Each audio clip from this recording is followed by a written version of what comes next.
to have such records at each and every location, कि each and every location के ऊपर possible नहीं है, तो वहाँ पे आप टाइम हिस्ट्री रिकॉर्ड जो है उससे आप यूज कर रहे होते हैं, उसका डेटा यूज कर रहे होते हैं रिस्पॉन्स स्पेक्ट्रम कर्व के लिए.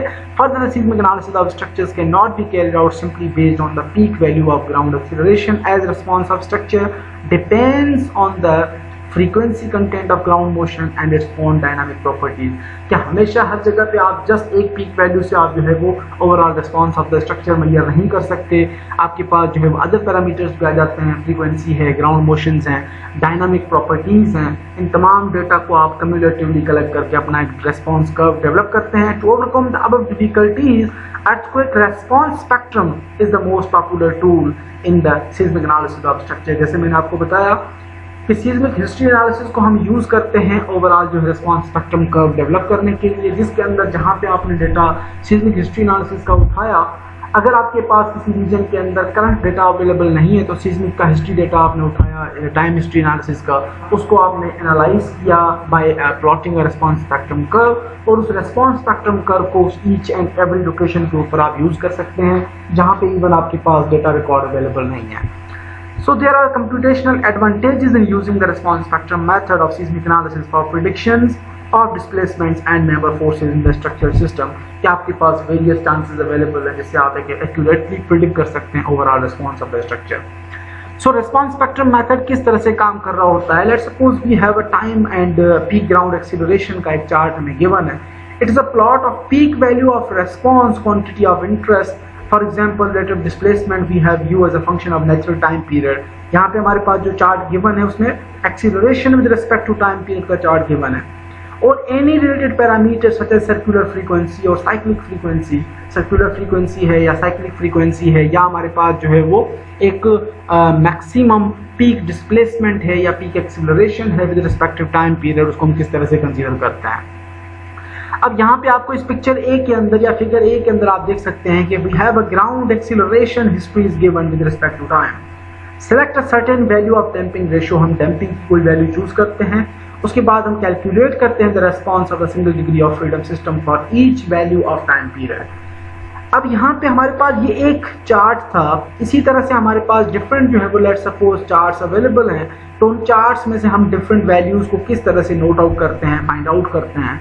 तो यहाँ पे हमने क्या किया कि लेट्स सपोज इसको हमने एक जगह पे हमारे पास single degree of freedom system था, इसी तरह से हमारे पास 3-4 लोकेशंस के ऊपर single degree of freedom system या सिंपल ऑसिलेटर्स थे, उनके अंदर से हमने मैक्सिमम पीक वैल्यूज चूज कर ली. यहाँ पे मैक्सिमम पीक वैल्यू हमारे पास लेट्स सपोज आ रही है 0.5 सेकेंड्स के ऊपर, 0.5 सेकेंड्स के ऊपर हमारे पास जो पीक डिस्प्लेसमेंट आ रही है एट डैम्पिंग रेशियो ऑफ 2% तमाम केसेस के अंदर. यहाँ पे आपके पास मैक्सिमम डिस्प्लेसमेंट आ गई 2.67, इस केस के अंदर मैक्सिमम डिस्प्लेसमेंट आ गई 5.97, जो कि टाइम पीरियड हमारे पास है अराउंड 1 सेकंड के ऊपर. यहाँ पे आपके पास 2 सेकंड टाइम पीरियड है, उसके ऊपर जो आपकी फ्रीक्वेंसी आ रही है वो 7.47 जो है वो इंचेस के अंदर हमारे पास जो है वो टाइम पीरियड आ रहा है. तो इन तमाम वैल्यूज को हम प्लॉट करते हैं एक ही रिस्पेक्टिव कर्व के अंदर with respect to time period and displacement. अब टाइम पीरियड हमारे पास यहाँ पे टाइम पीरियड है, यहाँ पे डिस्प्लेसमेंट है, इसके अंदर जो है वो हमने फर्स्ट टाइम पीरियड 0.5 सेकंड के ऊपर हमारे पास जो वैल्यू आई 2.67 आ गई, 1 सेकंड के ऊपर हमारे पास जो वैल्यू आई वो 5.97 सेकंड आ गई. इसी तरह से थर्ड जो 2 सेकंड था उसके ऊपर हमारे पास जो वैल्यू आई वो 7.47 इंचेस हमारे पास डिस्प्लेसमेंट है, और टाइम पीरियड हमारे पास 2 सेकंड था. ओवरऑल डैम्पिंग हमारे पास जो है वो 2% थी. तो ये हमने जो कर्व ड्रॉ किया, this curve will be consider as a response spectrum curve.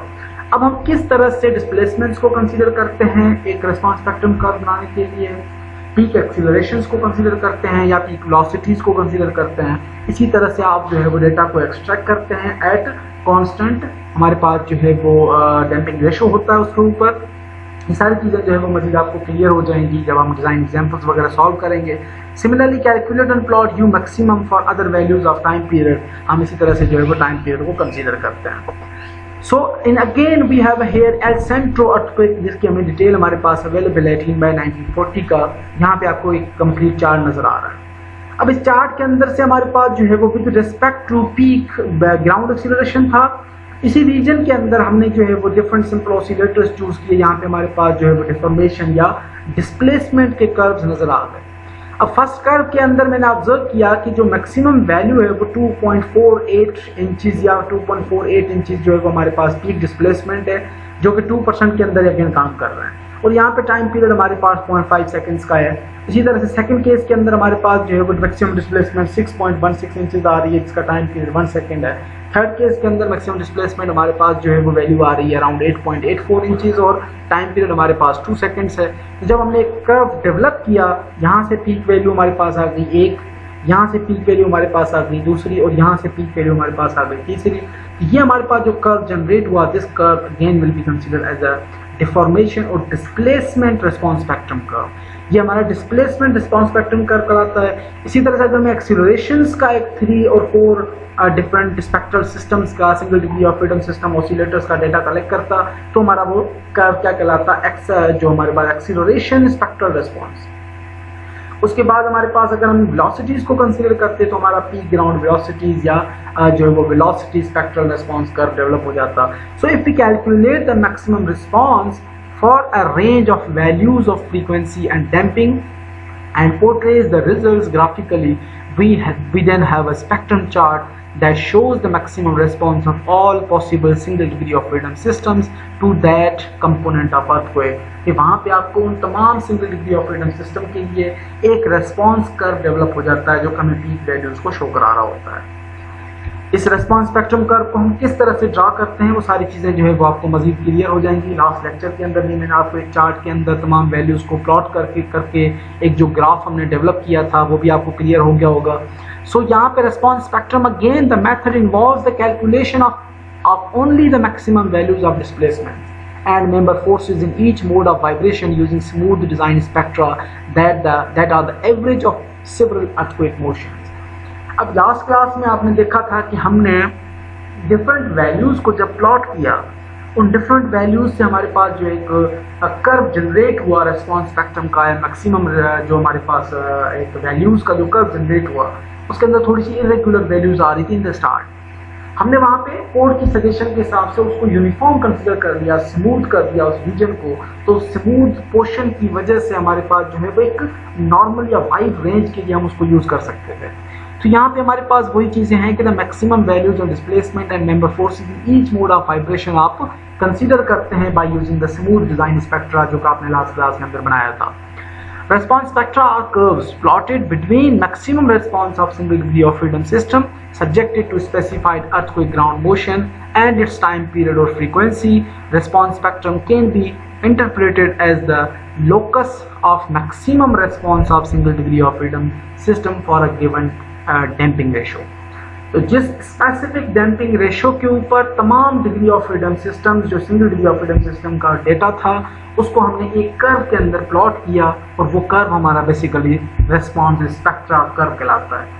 अगर हम रेस्पॉन्स स्पेक्ट्रल कर्व्स की बात करते हैं तो 3 कर्व्स आप बना सकते हैं। Number 1 for the displacement response spectra, second will be for the velocity response spectra and third will be for the acceleration response spectra.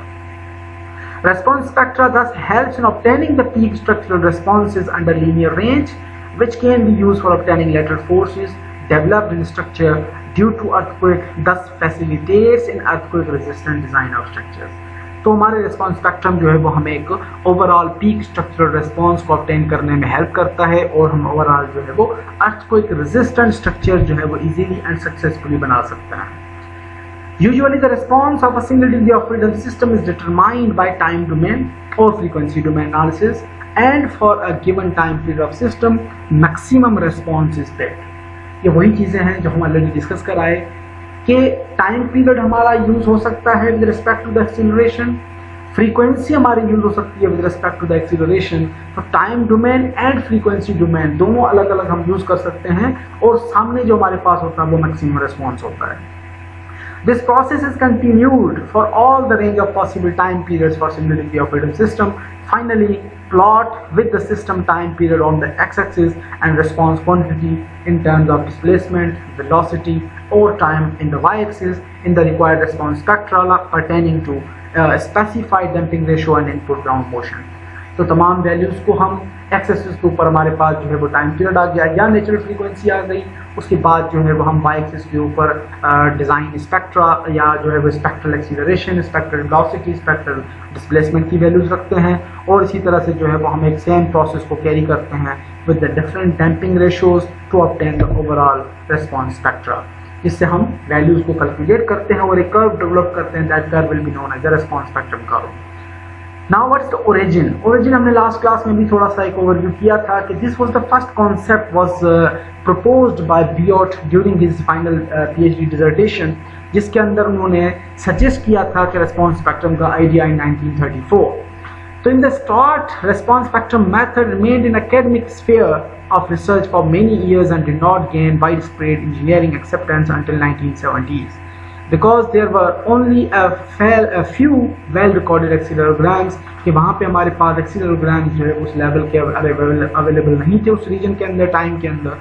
Then in 1971, with the occurrence of the San Fernando, California earthquake, the modern era of RSM was launched। कि 1971 के अंदर जो है वो एक earthquake आया जिसकी base के ऊपर एक न्यू RSM की थ्योरी जो है वो डेवलप की गई, उसी कॉन्सेप्ट के ऊपर जो आपके बियॉट ने प्रपोज किया था। This earthquake was recorded by 241 एक्सीलरोग्राफ्स। ये अर्थक्वेक जो है वो 241 एक्सीलरोग्राफ से जो है वो डिफरेंट डेटा रिकॉर्ड किया गया था, and by combining these data with all previous strong motion records it can be possible to perform the first comprehensive empirical scaling analysis of response spectral amplitudes। कि 241 हमारे पास एक्सीलरोग्राम्स या सीस्मोग्राफ्स थे, उन तमाम का जो डेटा है वो कंपाइल किया गया एक चार्ट के फॉर्म में, जिससे आपका एक रेस्पॉन्स स्पेक्ट्रम कर्व डेवलप किया गया। और उस रेस्पॉन्स स्पेक्ट्रम कर्व से जब तमाम वैल्यूज़ को कंपेयर किया गया तो हमारी जो वैल्यूज़ हैं वो एक वेल फिट हो रही थी उस कर्व के अंदर, और एवरेज जो वैल्यू थी वो हमारे पास मैक्सिमम जो है वो कर्व आपका प्रॉपर्ली यूटिलाइज हो रहा था या प्रॉपर्ली काम कर रहा था। Now what is the procedure of response spectrum method? हम प्रोसीजर किस तरह से फॉलो अप करते हैं? Let's suppose we have a pre ground component है हमारे पास, acceleration with respect to time can be develop by the implication of the following steps. आप किस तरह से डेवलप करते हो? हमारे पास फॉलोइंग स्टेप्स हैं। हम जो है वो डेटा को किस तरह से एक्सट्रैक्ट करते हैं, मजीद हमारे पास डिजाइन एग्जाम्पल्स भी आते हैं, उसमें से चीज़ें क्लियर हो जाएंगी। First of all define the ground acceleration. Ground accelerations हमारे पास क्या हैं with respect to time period? Typically the ground motion ordinates are defined every 0.02 second. जब आप एक्सीलरोग्राम से पी ग्राउंड एक्सीलरेशन रिकॉर्ड कर रहे होते हो तो आप एक टाइम पीरियड या एक इंक्रीमेंट मेंशन करवाते हो, उस इंक्रीमेंट के ऊपर वो डेटा को रिकॉर्ड कर रहा होता है। Secondly select the natural time period. Natural vibration period आप चूज करते हैं, damping ratio of a single degree of freedom system आप चूज करते हैं कि नेचुरल टाइम पीरियड हमारे पास क्या है और डैम्पिंग रेशियो हमारे पास कितना है। उसके बाद कंप्यूट करते हैं the deformation response of this single degree of freedom system due to the ground motion. हम acceleration with respect to time by the numerical method हम कंप्यूट करते हैं। उसके बाद हम पीक ग्राउंड जो है वो वैल्यूज यूटी या peak ground displacement value choose करते हैं। उसके बाद हम spectral ordinates, for example displacement is equals to u naught, velocity is equals to 2 pi over time period, natural time period into displacement, and acceleration will be equals to 2 pi over natural time period square into displacement। ये हमारे पास जो है वो constant equations हैं, इनको भी हम मजीद किस तरह से आगे यूज करते हैं। अगर आपके पास एक डिस्प्लेसमेंट है तो उससे आप वेलोसिटी कंप्यूट कर सकते हो डिस्प्लेसमेंट बाय टाइम पीरियड को यूज करके, और अगर आप डिस्प्लेसमेंट और टाइम पीरियड को यूज करके एक्सीलरेशन या पीक ग्राउंड एक्सीलरेशन भी ऑब्टेन कर सकते हैं। So repeat step number 2 and 5 for a range of time period and damping ratio values covering all the possible systems of engineering interest. Present the results of step 2 and 6 to graphically separate response spectra curve। हम उससे जो है response spectra curve जो है develop करते हैं। So now we have a pseudo velocity spectrum। कि pseudo velocity spectrum के अंदर हम strain energy किस तरह से कंप्यूट करते हैं कि जो हमारा ऑब्जेक्ट था, जो हमारा मटेरियल था या जो हमारी एक बिल्डिंग थी जिसके अंदर जैसे ही एक पीक ग्राउंड एक्सीलरेशन या पीक ग्राउंड ऑब्जर्वेशन डेवलप हुई, डिस्प्लेसमेंट और एक्सीलरेशन या वेलोसिटी, तो हमारा स्ट्रक्चर जो है कितनी स्ट्रेन एनर्जी स्टोर करता है वो लीनियर सिस्टम के अंदर। So the strain energy stored in a linear system can be given as strain energy is equals to stiffness